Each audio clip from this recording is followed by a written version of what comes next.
오늘 우리에게 허락하신 하나님의 말씀은 요한복음 9장 1절로 12절까지의 말씀입니다. 예수께서 길을 가실 때에 날때부터 맹인된 사람을 보신지라. 제자들이 물어 이르되 랍비여, 이 사람이 맹인으로 난 것이 누구의 죄로 인함이니이까? 자기니이까? 그의 부모니이까? 예수께서 대답하시되 이 사람이나 그의 부모의 죄로 인한 것이 아니라 그에게서 하나님이 하시는 일을 나타내고자 하심이라. 때가 아직 낮음에 나를 보내신 이의 일을 우리가 하여야 하리라. 밤이 오리니 그때는 아무도 일할 수 없느니라. 내가 세상에 있는 동안에는 세상의 빛이로라. 이 말씀을 하시고 땅에 침을 뱉어 진흙을 이겨 그의 눈에 바르시고 이르시되 실로암 못에 가서 씻으라 하시니 실로암은 번역하면 보냄을 받았다는 뜻이라. 이에 가서 씻고 밝은 눈으로 왔더라. 이웃 사람들과 전에 그가 거린인 것을 보았던 사람들이 이르되 이는 앉아서 구걸하던 자가 아니냐? 어떤 사람은 그 사람이라 하며 어떤 사람은 아니라 그와 비슷하다 하거늘 자기 말은 내가 그라 하니 그들이 묻되 그러면 내 눈이 어떻게 떠졌느냐? 대답하되 예수라 하는 그 사람이 진흙을 이겨 내 눈에 바르고 나더러 실로암에 가서 씻으라 하기에 가서 씻었더니 보게 되었노라. 그들이 이르되 그가 어디 있느냐? 이르되 알지 못하노라 하니라. 오늘의 본문 말씀인 요한복음 9장에서는 날때부터 소경된 사람의 이야기가 소개됩니다. 예수님과 제자들이 예루살렘 어느 동네를 지나시다가 태어날 때부터 앞이 보이지 않는 한 시각장애인을 만나게 됩니다. 그 사람을 보고 제자들은 예수님께 물었습니다. 이 사람이 맹인으로 난 것이 누구의 죄 때문입니까? 자기의 죄입니까? 그의 부모의 죄입니까? 여러분은 이 제자들의 질문에 대하여 어떤 느낌이 드십니까? 정말 누구의 죄 때문일까? 이런 시선이 우리의 시선이지 않습니까? 그래서 우리는 다른 사람의 어려움을 판단하고 정죄하며 내가 만나는 문제에 절망하는 인생을 사는 것입니다.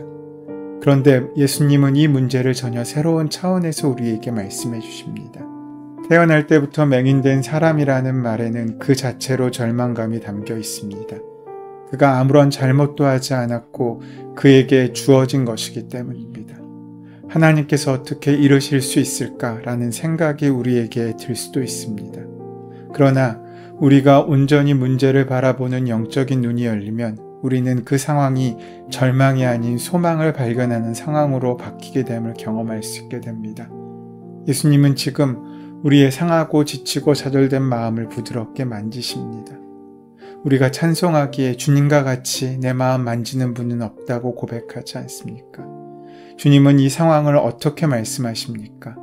왜? 라고 그 이유를 묻지 말고 이 일을 통해서 어떻게 하나님의 영광을 만나고 하나님의 사랑과 긍휼을 만날 것인지에 대한 기회로 삼으라고 말씀하고 있는 것입니다.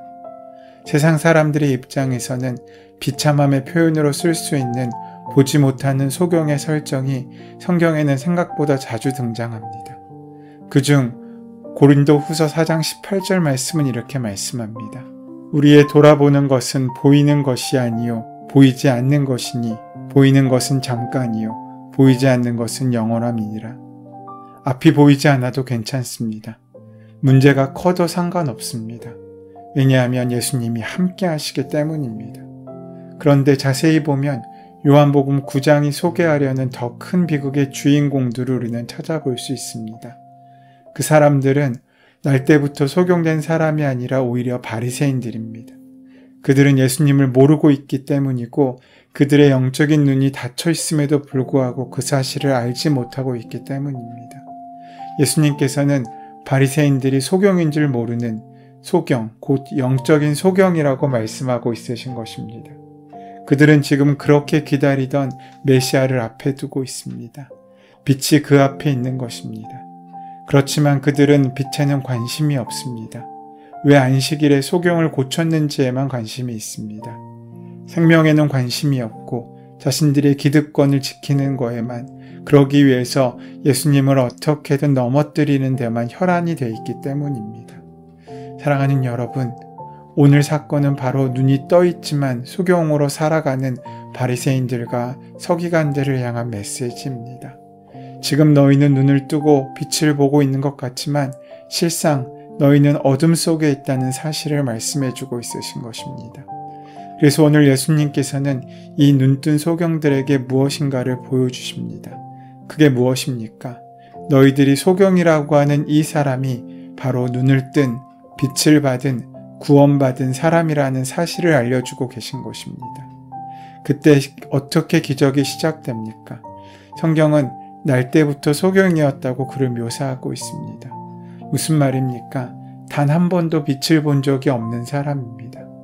그리고 그는 자신의 힘으로는 살아갈 수 없는 거린이었습니다. 사실 이 소경은 빛을 본 적이 없기 때문에 빛에 대해서 궁금하지도 않습니다. 그 빛을 경험해보지 않았기 때문에 빛에 대한 갈망은 그저 막연한 것일 뿐 삶 가운데 가장 중요한 우선순위로 다가오지도 않는 것입니다. 그런데 은혜는 이런 인생에도 예수님이 다가와 주신다는 것입니다. 그리고 그저 토론만 하신 것이 아닙니다. 예수님께서는 때가 아직 낮음에 나를 보내신 이의 일을 우리가 하여야 하리라. 밤이 오리니 그때는 아무도 일할 수 없느니라 라고 말씀하셨습니다. 나를 보내신 이의 일은 바로 소경의 눈을 뜨게 하는 것입니다. 예수님께서는 우리를 마침내 보게 하십니다. 왜냐하면 예수님은 이 땅에 오신 하늘의 빛이시기 때문입니다. 보게 하는 일, 그것이 바로 이 땅에 오신 주님의 목적이고 사명입니다. 그는 이 일을 위해 아버지께로부터 보내심을 받았기 때문입니다. 그래서 이렇게 선포하십니다. 내가 세상에 있는 동안에는 세상의 빛이다. 사랑하는 여러분, 오늘 본문의 핵심은 바로 여기에 있습니다. 내가 세상의 빛이다 라는 그 예수님의 말씀이 행동으로 선포되기 시작된 것입니다. 그렇다면 어떤 삶의 행동을 통해서 선포됩니까? 6절 말씀을 보시면 이 말씀을 하시고 땅에 침을 뱉어 진흙을 이겨 그의 눈에 바르시고 라고 되어 있습니다. 왜 주님께서는 하필이면 진흙으로 그의 눈을 바르셨습니까? 어떤 신학자는 이 순간이 바로 예수님이 창조주이심을 계시하는 순간이라고 설명하기도 했습니다. 진흙으로 인간을 빚어 만드시던 바로 그 손길과 동일한 손길로 이 소경을 만지시고 있는 것입니다. 창조자가 치유자로 우리에게 다가오심을 보여주고 있으신 것입니다. 사실 요한복음의 기자는 요한복음의 서두에서 이 사실을 우리에게 천명하는 것으로 시작하고 있지 않습니까? 요한복음 1장 3절 말씀을 보면 만물이 말씀이신 예수 그리스도로 말미암아 지은 바 되었다고 합니다. 그런데 요한복음 1장 14절에 보면 그 말씀이신 예수께서 육신을 입고 우리 가운데 오셨다고 말씀합니다. 창조주가 치유자가 되어서 우리에게 다가오신 것입니다. 그래서 우리에게 새로운 창조의 역사로 우리의 몸을 회복시키고 있으신 것입니다. 예수님은 이제 소경에게 말씀하십니다. 실로암 못에 가서 씻으라. 그리고 그는 실로암 못에 가서 씻고 밝은 눈으로 돌아왔다고 성경은 기록합니다. 왜 하필이면 실로암 못이었겠습니까? 과연 실로암 못이 이 소경을 치료한 것입니까? 그렇지 않습니다. 실로암이 치유한 것이 아닙니다. 보냄을 받아 오신 예수님께서 치유하신 것입니다. 이 소경이 한 일은 이 예수님의 말씀에 순종한 것밖에 없습니다. 그의 말씀을 믿고 순종했더니 그의 눈이 열린 것입니다. 그의 눈에 새 하늘과 새 땅이 보이기 시작한 것입니다. 새 세상이 열린 것입니다. 새 인생이 보인 것입니다. 실로암 연못에 어떤 특별한 능력이 있는 것이 아니라 그곳을 보내신 예수님의 명령에 온전히 순종하며 찾아가 눈을 씻을 때 그가 있는 바로 그 자리가 하나님의 음성이 들리고 하나님의 통치가 이루어지는 천국이 되는 것입니다. 예수님께서는 우리를 모든 문제로부터 구원하시기 위하여 하나님으로부터 보냄을 받으신 구세주이십니다. 8절 말씀에 이러한 기적의 역사가 소경의 눈에 이루어진 것을 보고 그를 알고 있던 많은 사람들은 놀라게 됩니다. 불행한 일이 있는 분이 있으십니까? 여러분의 처지를 알고 있는 사람들이 이렇게 말하는 날이 반드시 올 것을 믿으시기 바랍니다. 어떻게 그렇게 될 수 있습니까? 11절 말씀에 예수라 하는 그 사람이 진흙을 이겨 내 눈에 바르고 나더러 실로암에 가서 씻으라 하기에 가서 씻었더니 보게 되었노라. 그 역사는 단순합니다. 예수님께서 침으로 진흙을 이겨 눈에 바르시고 실로암 못에 가서 씻으라고 하셔서 말씀대로 실로암 못에 가서 씻었더니 깨끗하게 나아진 것입니다. 바로 이것이 역사의 은혜의 비결입니다. 우리도 고백해야 합니다. 이제는 염려도 원망도 좌절도 버리고 그저 주저앉아 있는 우리의 인생에서 일어나 주님께서 원하시는 그 자리에 가서 우리의 눈을 씻을 수 있어야 됩니다. 그러기 위해서 주의 말씀을 듣고 그 말씀에 온전히 순종할 수 있어야 합니다. 예수님의 말씀에만 귀를 기울일 줄 알아야 합니다. 예수님 말씀에만 순종할 수 있어야 합니다. 그것이 우리가 할 수 있는 모든 것입니다. 그런데 그때 우리 인생을 바꾸시고 변화시키시는 주님의 역사가 일어나게 되는 것입니다. 모든 문제의 답은 예수님이십니다. 예수님께서 우리의 모든 죄를 사하셨습니다. 이것을 믿으면 모든 인간관계가 풀리게 됩니다. 예수님은 우리의 생명이 되셨습니다. 이것을 믿으면 우리의 육신의 어려움이 다 해결될 것입니다. 꼭 눈이 뜨이지 않아도 눈이 뜨인 것보다 더 큰 역사와 은혜를 경험하게 될 것입니다. 보는 존재가 되기 위해서 우리에게 반드시 필요한 것이 있습니다. 우리가 볼 수 있는 것은 빛이 있기 때문에 가능한 것입니다. 아무리 시력이 좋아도 빛이 존재하지 않는 곳에서 우리는 아무것도 볼 수 없습니다. 아무리 좋은 시력이라고 해도 빛이 없으면 무용지물인 것입니다. 하나님께서 천지를 창조하실 때도 가장 먼저 하신 일이 빛을 주신 일이었습니다. 그 빛이 있기에 우리는 하나님을 만나고 바라볼 수 있게 된 것입니다. 주의 말씀을 들을 수 있게 된 것입니다. 태양의 빛은 육신의 눈을 보게 합니다. 하지만 영적인 바라봄이 가능하게 되기 위해서 우리는 하늘에서 임한 참된 빛인 예수님을 만나야 합니다. 그 빛 가운데 우리는 천국의 영안이 열려 하나님께서 우리에게 원하시는 길을 볼 수 있고 살 수 있게 될 것이기 때문입니다. 주님을 만날 때 우리는 볼 수 있습니다.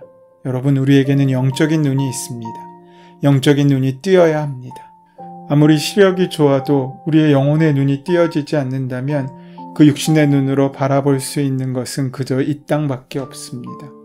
우리가 참된 바라봄으로 천국을 바라볼 수 있을 때 우리는 바로 그때 세상이 줄 수 없는 평안과 안식을 얻고 누릴 수 있게 된다는 것입니다. 사랑하는 여러분, 세상적인 눈이 뜨인 사람은 당장은 돈도 버는 것 같고 잘 되는 것 같아 보여도 우리는 결코 부러워할 수 없습니다. 영적인 눈이 뜨이지 않는다면 그 사람은 결국 죽을 길, 망한 길로 갈 수밖에 없기 때문입니다. 예수님은 우리의 영적인 눈을 뜨게 해주시는 분이십니다. 그 은혜까지 우리가 나아갈 수 있어야 합니다. 마지막까지 승리해야 이기는 것입니다. 우리가 예수님을 믿었다면 영적인 눈이 뜨인 사람들입니다. 우리가 죄인임도 알았고 천국과 지옥이 있음도 알고 예수님이 구주이심을 믿습니다. 그래서 세상 사람과 판단이 다릅니다. 또 달라야 합니다. 여러분, 우리도 예수님을 믿고 영적인 눈이 뜨이긴 했지만 쉽게 다시 육신의 눈으로 판단하고 생각하게 되기 쉽습니다. 워낙 우리의 육신이 강하게 역사하기 때문입니다. 그러므로 끊임없이 주님, 제가 무엇을 보는 사람입니까? 주님께서 영적인 눈을 열어 보아야 할 것을 보게 해주시고 보지 말아야 할 것에 눈 감을 수 있게 해주십시오라고 기도할 수 있어야 한다는 것입니다. 우리는 어쩔 수 없는 죄인입니다. 그것을 숨길 수도 감출 수도 없습니다. 하지만 우리에게 소망은 그런 우리의 참된 빛으로 오신 주님께서 우리의 어두움을 제거하시고 하나님의 은혜의 밝음에 눈뜨게 되는 복된 삶을 살게 하실 것이기 때문입니다. 그러기 위해서 우리에게 참된 순종이 필요합니다. 실로암 못을 가는 동안 소경에게는 아무런 변화도 없었습니다. 하지만 그가 포기하지 않고 그 말씀을 끝까지 순종할 때 그에게는 보게 되는 참된 역사가 허락되었습니다. 우리도 말씀을 붙잡고 살아가는데 끝까지 그 말씀에 대한 믿음을 놓지 않는 사람으로 살게 될 때 우리는 밝은 빛으로 빛나는 귀한 하루를 살게 될 줄로 믿습니다. 그 은혜로 살아가는 저와 여러분 되시기를 소원하고 축원합니다. 은혜의 주님, 영육이 무너져 회복이 불가능해 보일지라도 주님이 함께 하시고 주님이 안수하시면 고치지 못할 것이 없음을 믿습니다. 이성과 상식으로 이해되지 않더라도 온전히 끝까지 순종하게 하여 주시옵고 우리의 끝을 은혜의 시작으로 바꾸실 주님을 인정하며 살 수 있도록 역사하여 주시옵소서. 예수님의 이름으로 기도드립니다. 아멘. 이제 오늘 이 아침 우리에게 허락하신 성경의 말씀이 나에게 주시는 말씀으로 만나지기 위하여 본문의 말씀을 깊이 묵상하시고 함께 기도하는 시간 가지도록 하겠습니다. 함께 기도합니다.